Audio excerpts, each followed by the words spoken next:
OK, on y va pour l'exemple 1 qui fait le tour, je l'espère, des notions qu'on a vues tranquillement dans le chapitre 1 du livre de Wildy. Le topo, je vous le fais, c'est quand même quelque chose de simple. Là, j'ai placé un moteur qu'on alimente avec de l'électricité. Le moteur génère un mouvement de rotation. Donc, il va mettre en mouvement à vitesse angulaire oméga l'essieu qui est ici et qui est attaché après une poulie. Sur la poulie, on a une corde qui est tendue et qui passe au travers d'une autre poulie qui est suspendue au plafond, là, en haut ici. Et on soulève une masse de 100 kg sur un déplacement total vers le haut de 7,5 mètres sous l'action du moteur là, qui enroule la corde autour de sa poulie. Je vous donne les rayons là, des poulies. La poulie qui est en haut accrochée au plafond, rayon 25 cm. La poulie qui est accrochée au moteur, 5 cm. Vous voyez que c'est pas à l'échelle. On s'en fait pas avec ça. Et le temps pendant lequel on réussit à grimper la masse de 7,5 mètres, c'est 12 secondes.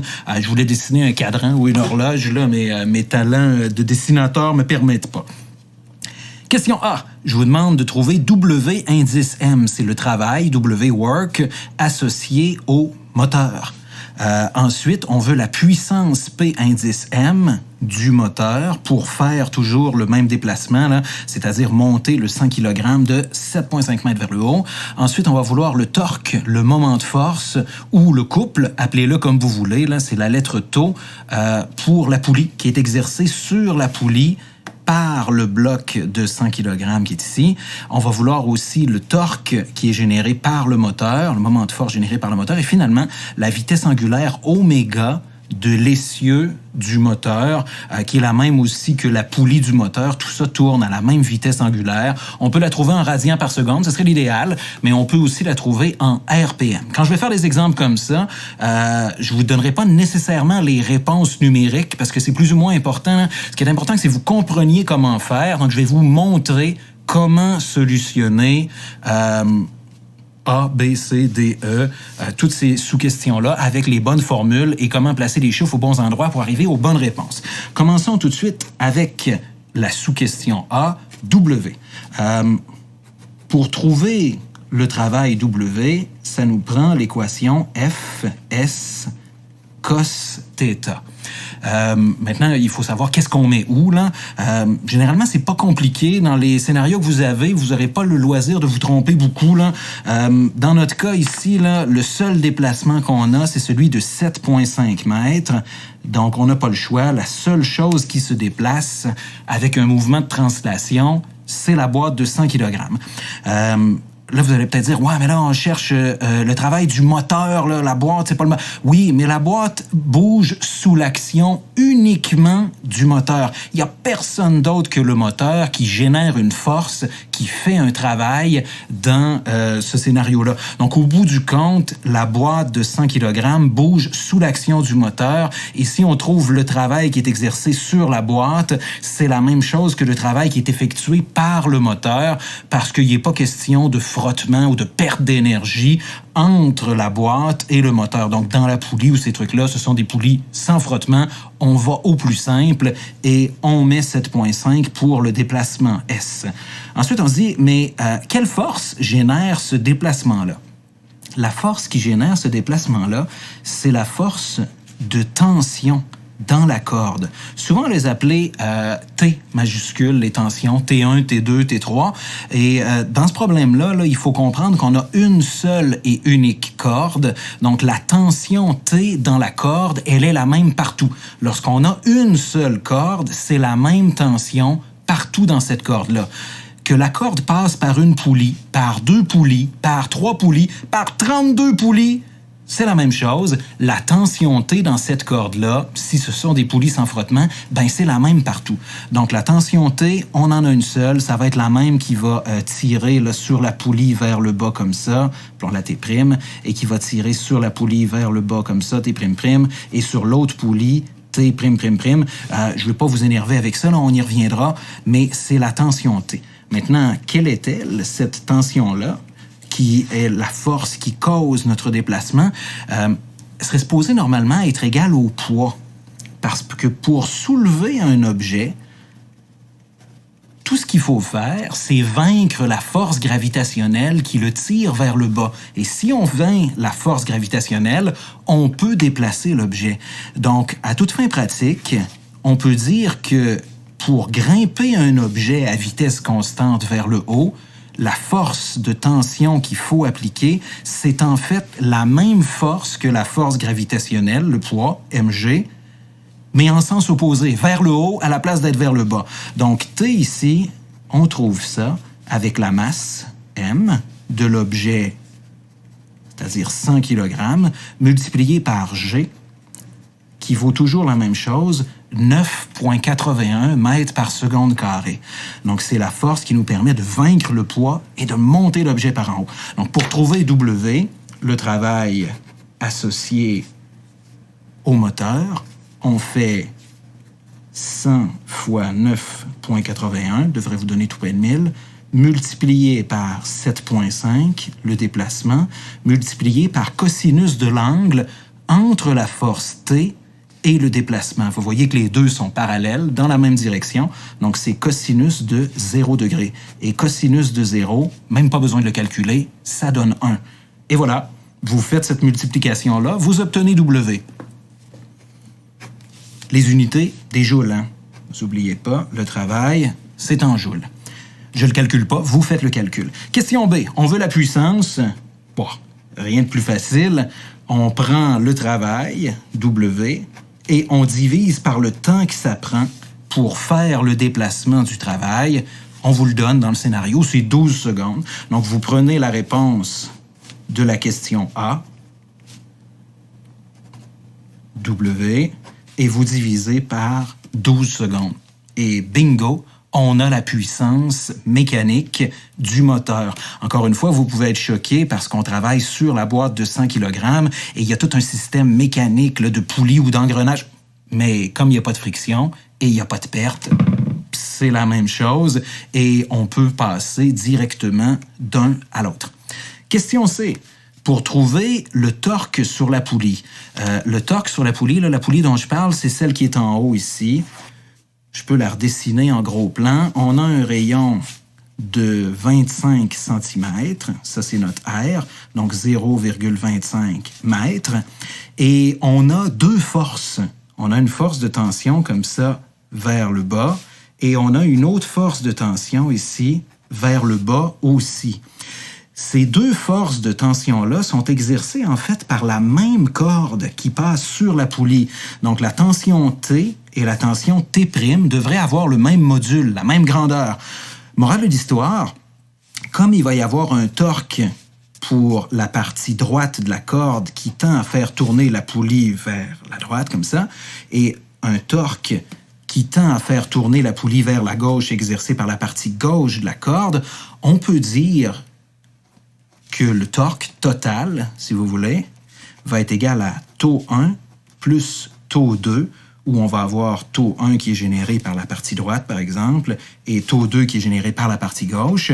Et comme il y en a un des deux qui va être positif, parce que ça tourne en sens anti-horaire, et l'autre négatif parce que ça tourne en sens horaire, les deux devraient nous donner 0, puisque ce sont les mêmes forces, les mêmes grandeurs de force de tension. Rappelez-vous, hein, le torque, c'est égal à F fois R.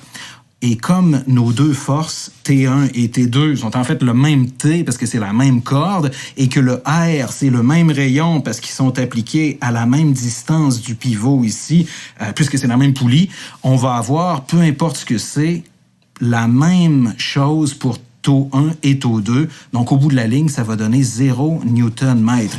Et là, vous vous dites, ouais, là, mais là, deux net, là, pourquoi la poulie, elle tourne s'il n'y a pas de torque et que le torque, c'est la mesure d'une capacité, d'une force à mettre en mouvement un objet comme une poulie, c'est que la poulie tourne à vitesse constante. Donc, son état de mouvement, de rotation ne change pas. Elle ne subit pas d'accélération. C'est pour ça que la poulie qui tourne à vitesse constante subit un torque total égal à 0 Newton-mètre. Et ensuite, on peut essayer d'aller trouver le torque sur le moteur. Et là, ça va être autre chose. Hein. Sur le moteur, ce qui est associé au moteur, c'est notre poulie ici.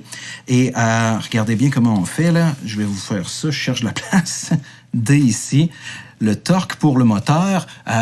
En fait, c'est plus simple parce que on prend la force fois le rayon et là, on va travailler sur la poulie qui est associée à l'essieu du moteur. Cette fois-ci, le rayon, c'est 5 cm, donc 0,05.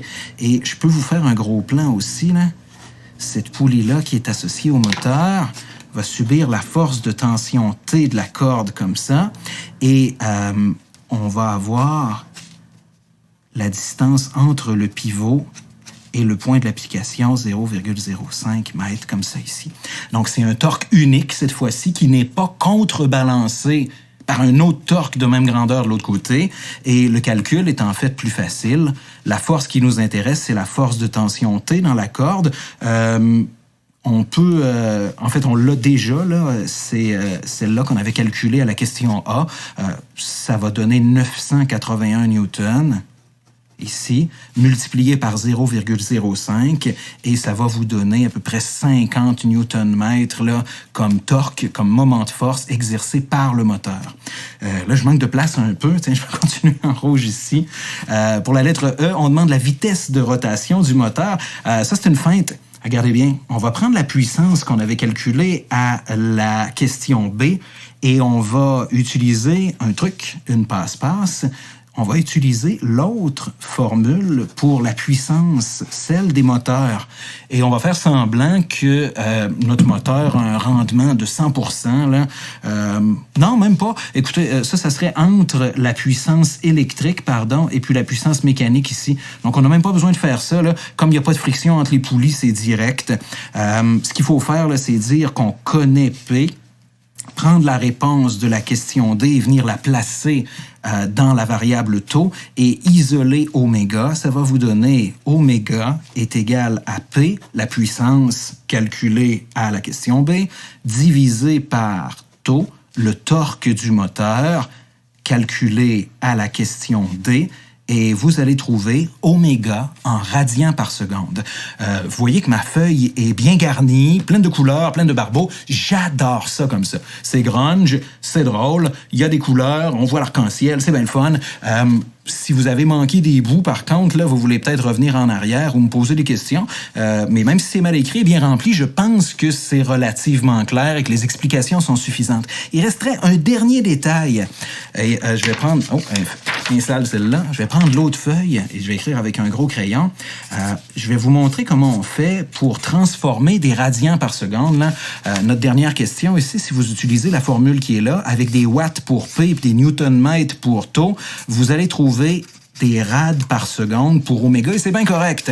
Imaginez que vous avez 715 radians par seconde et vous voulez transformer ça en RPM ou vice-versa, vous avez une vitesse angulaire, appelons-la, tiens ici, oméga 2, de 3500 RPM, comme dans une voiture, et vous voulez transformer ça en rad par seconde. C'est deux conversions qui sont pratiques à faire. Celle qu'on utilise le plus souvent, là, c'est celle qui part des RPM et qui va vers les radians par seconde, parce qu'on vous donne souvent des données en RPM, ou c'est écrit sur les moteurs, là, tel moteur tourne à tant de RPM, et puis nous, il faut transformer ça en rad par seconde. Voici comment faire. Vous prenez la valeur en RPM, et vous remplacez bêtement chacune des lettres par son équivalent du système SI.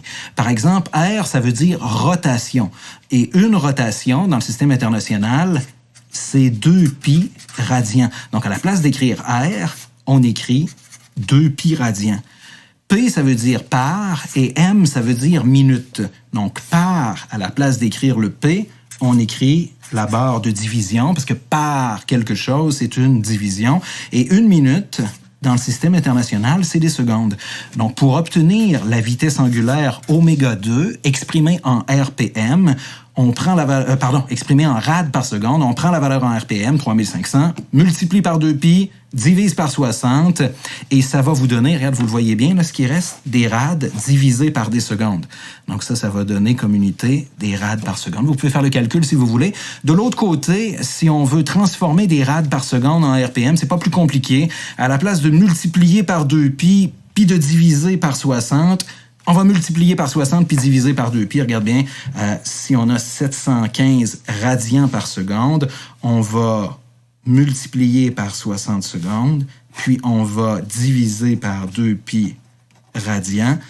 Ça va nous faire disparaître, ça c'était des rads par seconde, ça va nous faire disparaître les par seconde, puis les rads en dessous, et ça va nous donner une réponse en RPM. Et c'est comme ça que ça fonctionne. Super pratique d'être capable de faire les changements d'unité. Il paraît que c'est une des compétences transversales de ce cours-là. Là, et puis, généralement, à peu près toute votre deck, là, on vous écœure avec des unités un peu bâtardes et on vous demande de faire les transformations pour obtenir des unités qui sont fonctionnelles et que vous êtes capable d'utiliser. Allez, j'arrête là pour l'exemple et je vous souhaite une bonne journée. À plus.